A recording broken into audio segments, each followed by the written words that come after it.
Hi, listeners.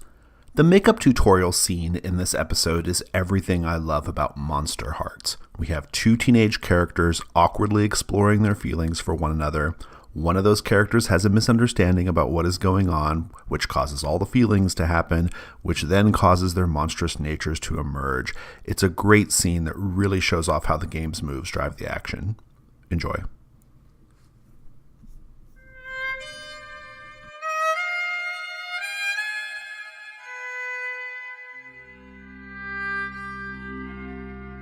And then we get to the fourth person, and the fourth person is dead, and it's Kyle Norwood. And not just dead, he looks like desiccated. It's like his skin is just like vacuum sealed over his bones, right? But like you can still make out his face, and his eyes are bulging out. And that's what you see. During the vision, I've wrestled, I think, Tony to the ground a bit. I'm looking him in the eyes through my stag skull mask as I finish. I'm gonna invoke Keep Her Cool too. I feel like maybe this vision were sufficiently disturbing. That is a 9. A 9. Yeah, I think you've kind of reasserted your power a little bit over the group here in a way that all the bullshit that happened earlier today. Yeah, I think I probably had my hand on his throat a bit or something. It was super dominant behavior. I think to make the fiction easier, I think maybe you just didn't hear your phone ringing, Serena. I don't think I want to have the phone call, so it's just kind of like you missed it. I think we finished the milkshake, and I look around, expecting Tony to be here. I pull out my phone and realize that I have a missed call, and so I kind of look at it, and then I look at Lilith, and not even leaving, just listen to the voicemail message, him saying that he can't make it for whatever reason. And I hang up my phone and just set it on the table, and I kind of look at her. I'm like, well, I think I've got some free time. Let's get out of here. Let's go do something. Oh, did your little boyfriend stand you up, honey? Is that what happened? Men can be such dogs, don't you think? Yeah, and I think when he says that, I take Lilith's hand, totally ignoring the sort of promise I just made. Take her hand in my hand, and look at it. I'm like, I don't have a boyfriend. It was something else. I totally agree. Men can be such dogs, and I just take her hand and just start leading her out of the diner. I think as she trails off anime style by the door before she leaves, she gives the peace sign and she's like, let's blow this popsicle stand. Yeah. Well, where do you guys go? As soon as we and we're not in the glass where they could see us, I stop and turn to Lilith and basically ask that question. I'm like, so all right, we're out. Where to? My dad lets me do whatever I want. Let's go to my place. You can show me how to put on some of your makeup. And I kind of I think about it. I'm like, all right, that sounds good. Lead the way. So what does your house look like, Lilith? It was just a kind of quick. I want to go with something Rapunzel-y, so it's a really tall thing, and her room is at the top. It's a small place, it's a townhouse. Yeah, one of those that is 5 floors, but every part is really small. Yeah. The bedrooms being at the top, and hers is the one that outlooks the front window. Nice. Okay, cool. I like that. It's good. It's a good touch. Yeah. Well, so if it's a 5-story townhouse, those are pretty expensive. Do Lil's parents have money? Yeah, I think. Yeah, I want to say that her mom, a bigwig executive or something like that, and commutes to the city or whatever, but then they divorce, and now she probably lives in the city, and the dad is a deadbeat who lives off the mom's divorce. Oh, okay. He got palimony or whatever. Yeah, so that's why he doesn't care what she does, right? He's just he doesn't even have to work. He's just nice. So so it sounds like the dad's the parent here then. What's his name? A douchey Rod. His name's Rod. Yeah. I think they called him Hot Rod in high school, right? Yeah, I think his marketable skills is being attractive, right? He's the guy who played football, who grew up, and then he married the wife who was the one that is went to school and everything like that. And he found a sugar mama, basically, right? Yeah, exactly. Yeah. And that was enough for her a while. But so your dad is Chad, basically, but older. His football dreams didn't work out, so here he is, right? And I I feel think, like Norma and your dad and Rod dated at some points. oh yeah, yeah, exactly. But I bet Rod dumped Norma because he wanted someone with money, right? Yeah. Oh, perfect. And I think he's still reliving his like glory days. So just like Chad, he has all of his like one of the rooms has all of his ego wall and everything. And as we walk in, there's a vinyl record playing, and it's The Summer of '69. Nice, good. Yeah. He's just like oblivious. Is like, I don't think he is, but he's kind of like coked out all the time, right? Where he's just glossy eyed and misses everything. The old days were this and X, and but he never actually acts on things to improve them ever. Yeah, I know this guy. All right. Maybe we just like run up the stairs and the door closes, and all we hear is like, "Honey." That's good. Let's cut there for just a sec. Let's go back to Margot real quick.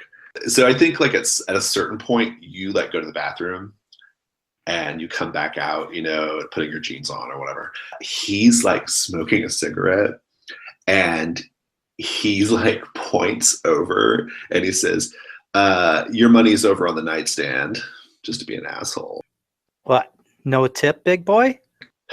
He's like, that was pretty wild. I'm not going to lie. Like, I knew you were kind of a crazy bitch, but I didn't know you had that in you. Yeah, well, I'm just glad you're not going to be a whiny, emotional bitch hanging on to me. So, feelings mutual. He's like, you hurt me, Margot. He's like, he's like that really hurts me deep down in my heart. And I think he's just like walking around in his underwear right now, like walking around in his underwear, like smoking a cigarette. And he's got the window open because his mom will fucking kill him, like if she catches him smoking or whatever. And he kind of like hops down the bed and he's like, so you're kind of like in with Austin, huh? Like, he must be pretty tough. I was short some cash since you love rubbing my face in my life. But hey, told me he'd set me up if I got you squared away. So it wasn't personal. Not that I like you. But having a fuck buddy is sometimes nice. You know how it is, right? Yeah, that's cool, whatever. I mean, you do you. I don't know. I just thought maybe you like had connections, like you knew people or something. I don't know. I know people. What are you asking? It's like it's nothing. I just kind of got some shit going on. Like I got just this guy. He's kind of, I don't know. I kind of owe him some money, and he's a lot more. He's a much bigger problem than Austin. Let's just put it that way. Okay, I might be able to help you out. This guy, he's from the city. Like he's all business. Like he doesn't fuck around. He's not some high school kid. Who is he? I only know him by his internet hook. I've only met him one time, and his internet handle is Shadowmaster55. Okay. You sure it's not XX Legolas? And he's like, I don't know, but this is his phone number. Like, I don't know if what are you gonna do? Like, threaten him or something? Not sure what I'm gonna do. So, you're into him for cash? See, like your alternate supplier when Austin's not available? What's the deal? Fucking deep with him. You don't want to hear about this, do you? If I'm gonna arrange for something to be done about it, I need to hear about it. He's like, all right, so my parents were being total dicks last summer, and they fucking cut me off, and I had no money, and so I was trying to find a way to kind of like have a little bit of extra cash, like I may live in this big, huge place, and it's awesome, but that doesn't do me any fucking good. I can't spend my parents' reputation at the mall, right? Like, so I kind of told this guy that I would be willing to sell for him. And he gave me a bunch of shit on consignment. And I didn't exactly build up much of a customer base during that time, to the tune of $10,000 over the course of a summer. Holy shit. Yeah, I'm totally fucked. And he's really nervous now. He's like, I'm totally fucked. Like, I don't know what this guy's deal is, but he's got to know some big people. He might be a big person. I don't know, but I've been I've been doing my best to kind of like ignore him and put it off and put it off. But if I don't come up with this money, I think I'll be fucking done for. Huh. So if I can do something about this, what's that worth to you? My undying gratitude. Okay, well, we're going to need some tokens of that undying gratitude. Do you want to fuck again or what? I don't understand. Oh, buddy. You got any of that product still left? Come on, I got to hook some people up later on tonight. You do me a solid here. I'll do my best to make something happen with Shadow Master 55. He's like, all right. Yeah. And he gets a shit. And he'll give it to you. Oh, and then I set down the plate of cucumber sandwiches on the dresser and start munching one. Nice. Jonah, this is kind of, maybe you guys are just drinking beer now or something. I don't know. Like the most intense part of your ritual is maybe over. I don't know. Yeah, I think we probably are drinking beer, but we're like also kind of cleaning up in the pond or something.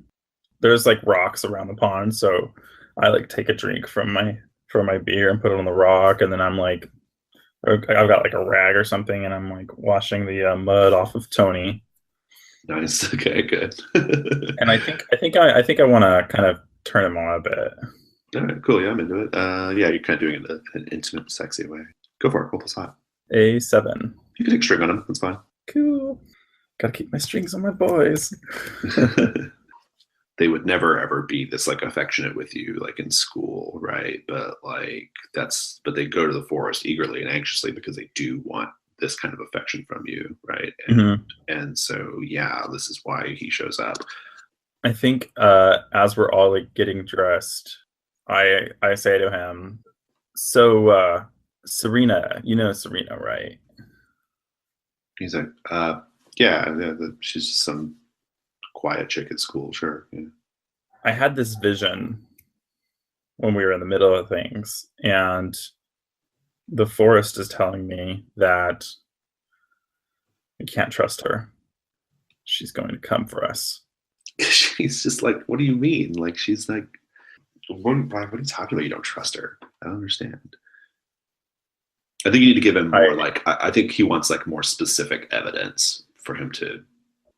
I think I go up to him and I'm like putting the mask in the bag and like looking at it, and then I look up to him and I say, the forest showed us hanging from trees, and I say us like I was one of the ones hanging from trees. You might have been, who knows? You just didn't see it yourself. Right. And I'm not going to mention Kyle here. Okay. But I'm like, the forest showed us hanging from trees and scared, and Serena was there and we were scared of her. What I'm going to like ask her to do for the string is I'm just going to be like, don't trust her. Okay. I'll take that. With the explanation, that's good enough. He'll be mistrustful and maybe even frightened of Serena going forward. And then I'm like, oh, my parents are going to be so mad at me. That's when we can cut. All right. Up in the bedroom with Poor Lilith Ben. and Serena. What's going on? I think that Lil like never wears makeup, but she wants to get Serena in the bathroom with her. So she's like, why don't you show me how to put on makeup? It's like something that my mom never taught me, kind of thing. So she like kind of plays up like, my mom's gone, you should feel sorry for me. Let's go to the washroom. Kind of thing. That's nice. Yeah, so I'll totally play along. Like, I'll go in there and like I'll have stuff, but like actually we're probably both fairly pale, so it probably matches up all right. Yeah. And so like I'll just take my stuff, like looking at it and probably trying to like match skin tones and like things like that, and like helping you with that. One of the things I'll do is I'll have maybe like three different lipsticks, and like the really bright red, and then like maybe like a darker red, and then like maybe something that's totally off like color, like maybe like a blue or something like that's like really weird and out there. And like I'll hold all three of them up, and I'm like, all right, you got to pick. Like, I can't make this choice for you. You've got to figure out which one of these you want. Let's go with the really out there one because she's like feeling really different today, right? Yeah, Like cool. out of the comfort zone thing.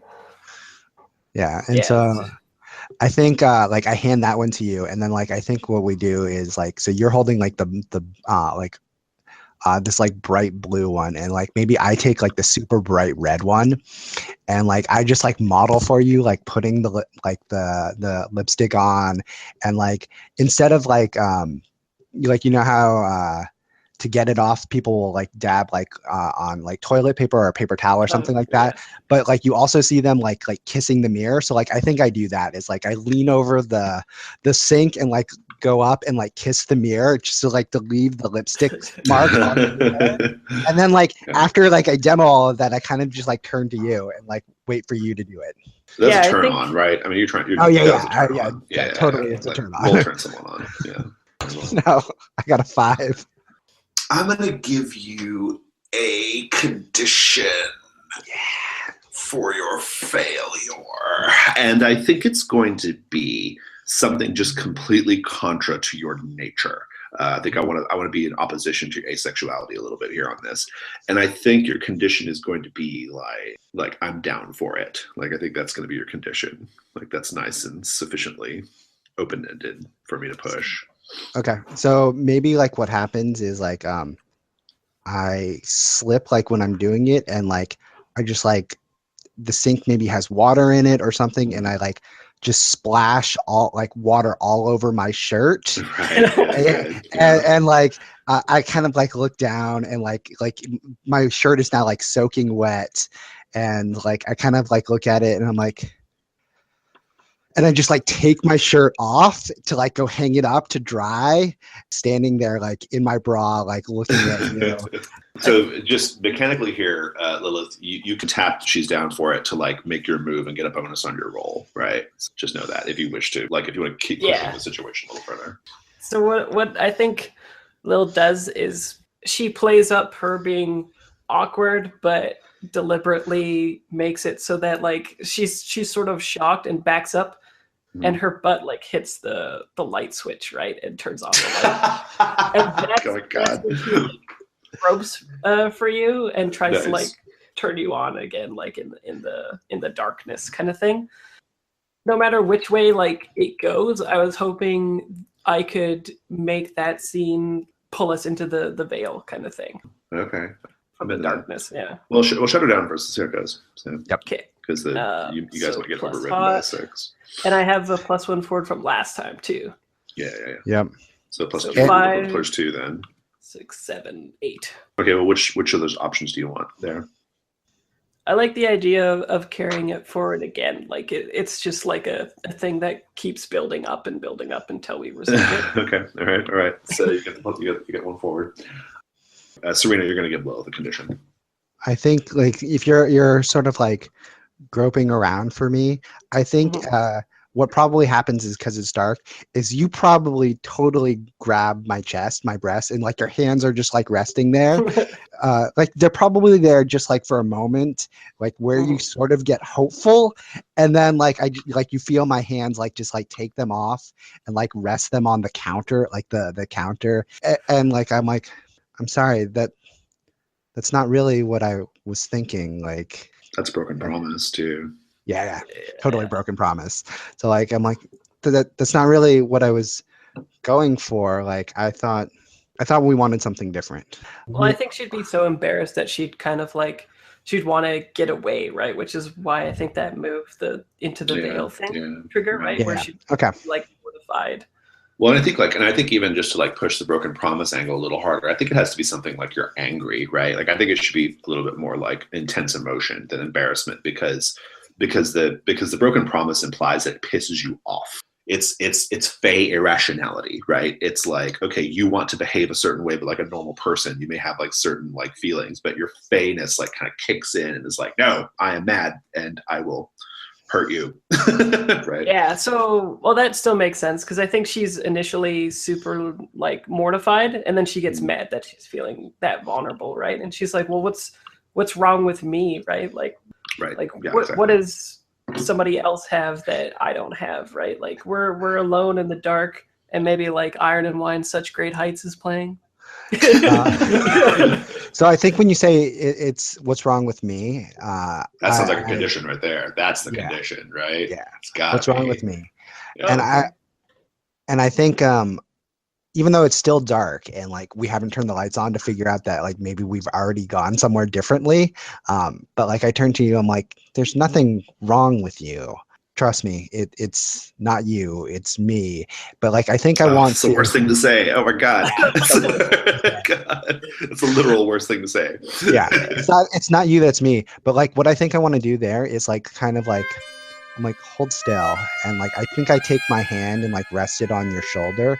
And like, I'm going to totally like lean over and bite your neck.